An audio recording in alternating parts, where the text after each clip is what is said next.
कृष्णाय वासुदेवाय हरे परमात्मने प्रणताक्लेशनाशाय गोविंदाय नमो नमः। श्री राधा कृष्णाभ्यम नमः। ओम नमो भगवते वासुदेवाय।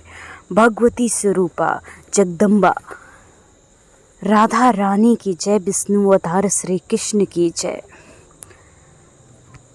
मित्रों, सूत जी कहते हैं स्वजनों से मिलने और पूर्ण लोक भगवान श्री कृष्ण अब क्या कहना चाहते हैं, ये जानने के लिए अर्जुन द्वारिका गए हुए थे। कई महीने बीत जाने पर अर्जुन वहां से लौट कर नहीं आए। धर्मराज युधिष्ठिर को बड़े भयंकर अपशगुन दिखने लगे। उन्होंने देखा काल की गति विकट हो रही है। जिस समय जो ऋतु होनी चाहिए उस समय वो नहीं होती और उनकी क्रियाएं उल्टी होती हैं। लोग बड़े क्रोधी, लोभी, असत्यपरायण हो गए हैं। अपने जीवन निर्वाह के लिए लोग पापपूर्ण व्यवहार करने लगे हैं। सारा व्यवहार कपट से भरा हुआ होता है। यहाँ तक कि मित्रता में भी छल मिल रहा है। पिता माता, सके संबंधी, भाई, पति पत्नी, सब में झगड़ा और टंटा लगा है। कलिकाल के आ जाने से लोगों का स्वभाव ही लोभ, दंभ आदि अधर्म से अभिभूत हो गया है और प्रकृति में अत्यंत अरिष्ट सूचक अपशगुन होने लगे हैं। ये सब देखकर युधिष्ठिर ने अपने छोटे भाई भीमसेन से कहा।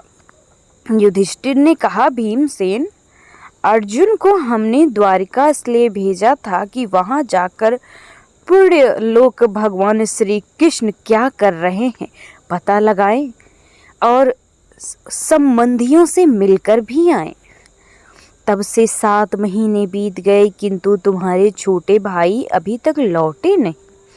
मैं ठीक यह नहीं समझ पाता हूँ कि उनके न आने का क्या कारण है। कहीं देवर्षि नारद के द्वारा बतलाया हुआ वो समय तो नहीं आ पहुँचा जिसमें भगवान श्री कृष्ण अपने लीला विग्रह का स्मरण करना चाहते हैं। उन्हीं भगवान की कृपा से हमें ये संपत्ति, राज, स्त्री, प्राण, कुल, संतान, शत्रुओं पर विजय और स्वर्ग आदि लोगों का अधिकार प्राप्त हुआ है। भीमसेन, तुम तो मनुष्यों में व्याघ्र के समान बलवान हो। देखो तो सही, आकाश में उल्कापात, पृथ्वी में भूकंप आदि और शरीरों में रोग आदि कितने भयंकर अपशगुन हो रहे हैं। इनसे इस बात की सूचना मिलती है कि शीघ्र ही हमारी बुद्धि को मुंह में डालने वाला कोई उत्पात होने वाला है। भीमसेन, मेरी बाईं जांघ, आँख और भुजा फड़क रही है। हृदय जोर से धड़क रहा है। अवश्य बहुत जल्दी कोई अनिष्ट होने वाला है। देखो, ये सियारिन उदय होते ही सूर्य की ओर मुख करके खड़ी रो रही है। अरे, उसके मुंह से तो आग निकल रही है। ये कुत्ता बिल्कुल निर्भय सा होकर मेरी ओर देखकर चिल्ला रहा है। भीमसेन, गौ आदि अच्छे पशु मुझे अपने बाएं करके चले जाते और गधे आदि बुरे पशु मुझे अपने दाहिने कर देते। मेरे घोड़े आदि वाहन मुझे रोते हुए दिखाई देते। ये मृत्यु दूत पेड़ुखी उल्लू और उसका प्रतिपक्षी कौवा रात को कड़ कठोर शब्दों में मेरे मन को कांपते हुए विश्व को सूना कर देना चाहते। दिशाएं धुंधली हो गई हैं। सूर्य चंद्रमा के चारों ओर बार बार मंडल बैठाते। ये पृथ्वी पहाड़ों के साथ कांप उठती है। बादल बड़े जोर जोर से गरजते हैं। जहाँ तहाँ बिजली गिरती रहती है। शरीर को छेदने वाली धूलि वर्षा से अंधकार फैलाने वाली आंधी चलने लगी। बादल बड़ा डरावना दृश्य उपस्थित करके सब ओर खून बरसाते हैं। देखो, सूर्य की प्रभा मंद पड़ गई है। आकाश में ग्रह परस्पर टकराया करते हैं। भूतों की घनी भीड़ में पृथ्वी और अंतरिक्ष में आग सी लगी हुई है। नदी, नद, तालाब और लोगों के मन क्षुब्ध हो रहे हैं। घी से आग नहीं जलती। ये भयंकर काल न जाने क्या करेगा। बछड़े दूध नहीं पीते, गौवे दूहने नहीं देती, गौशाला में गौवे आंसू बहा बहा कर रो रही, बैल उदास हो रहे हैं, देवताओं की मूर्तियां रो रो कर दिखती हैं, उनमें पसीना चूने लगता है, वे सब हिलती डोलती रहती हैं। ये देश, गांव, शहर, बगीचे, खाने और आश्रम श्रीहीन आनंद रहित हो गए हैं। पता नहीं ये हमारे किस दुख की सूचना दे रहे हैं। इन बड़े बड़े उत्पातों को देख के मैं ऐसा समझता हूँ कि निश्चय ही ये भाग्यहीना भूमि भगवान के उन चरण कमलों से, जिनका सौंदर्य तथा जिसकी ध्वजा वज्र अंकुश आदि विलक्षण चिन्ह और किसी में कहीं भी नहीं है, रहित हो गई है। सौनक जी, राजा युधिष्ठिर इन भयंकर उत्पातों को देखकर मन ही मन चिंतित हो रहे थे कि द्वारिका से लौटकर अर्जुन आए। युधिष्ठिर ने देखा अर्जुन इतने आतुर हो रहे हैं जितने पहले कभी नहीं दिखे। मुंह लटका हुआ, कमल सरीखे नेत्र से आंसू बह रहे थे और शरीर में बिल्कुल कांति नहीं। उनको इस रूप में अपने चरणों में पड़ा देख युधिष्ठिर घबरा गए। देवर्षि नारद की बातें याद करके उन्होंने सुहृदय के सामने अर्जुन से पूछा।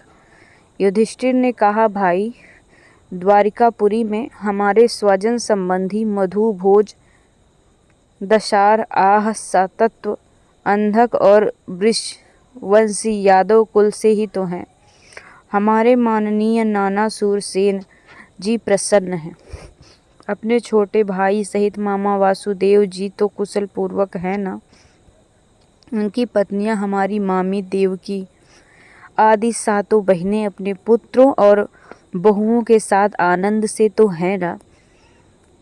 अपने पुत्रों और बहुओं के साथ उनका जीवन अच्छे से बीत तो रहा है ना। जिनका पुत्र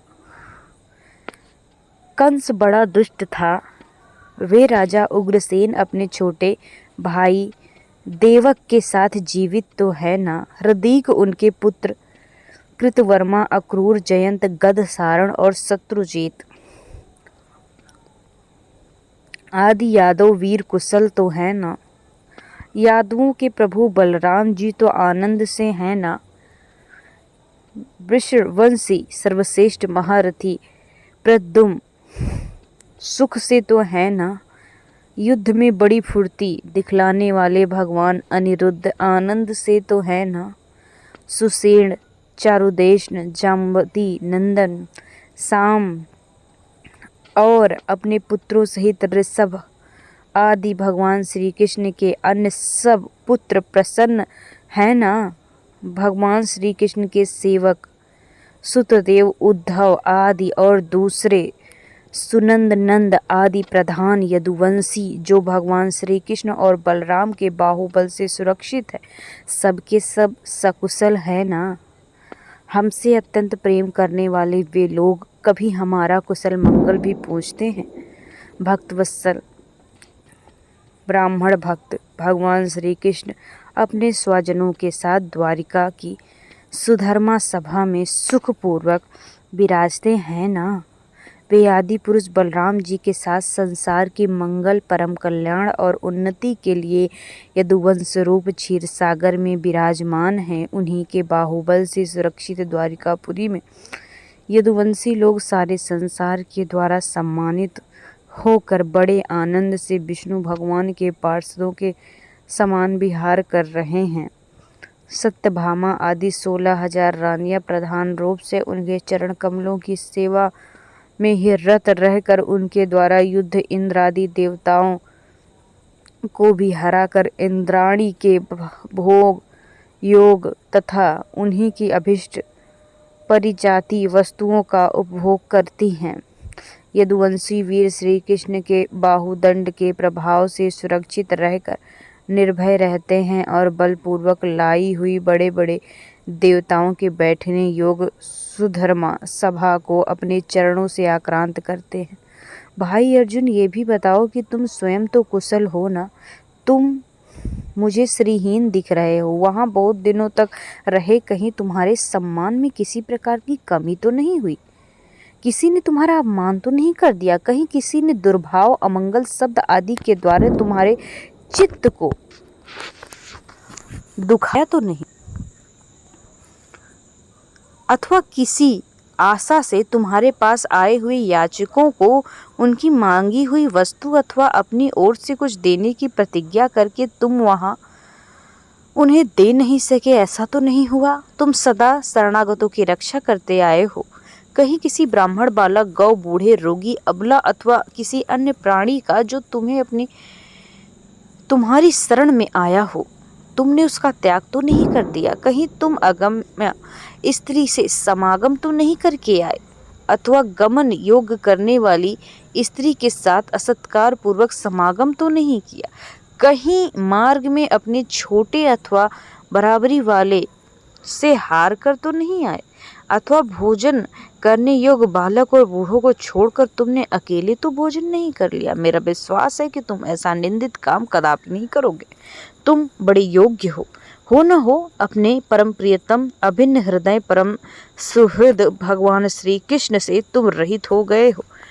इसी से अपने को शून्य मान रहे हो। इसके सिवा दूसरा कोई कारण नहीं हो सकता जिससे तुमको इतनी मानसिक पीड़ा हो। बोलो वृंदावन विहारी लाल की जय। श्रीमद् भागवत गीता की जय। समस्त देवी देवताओं की जय। विष्णु अवतार श्री कृष्ण की जय। वृंदावन विहारी लाल की जय। राधा रानी की जय। जय जय राधे।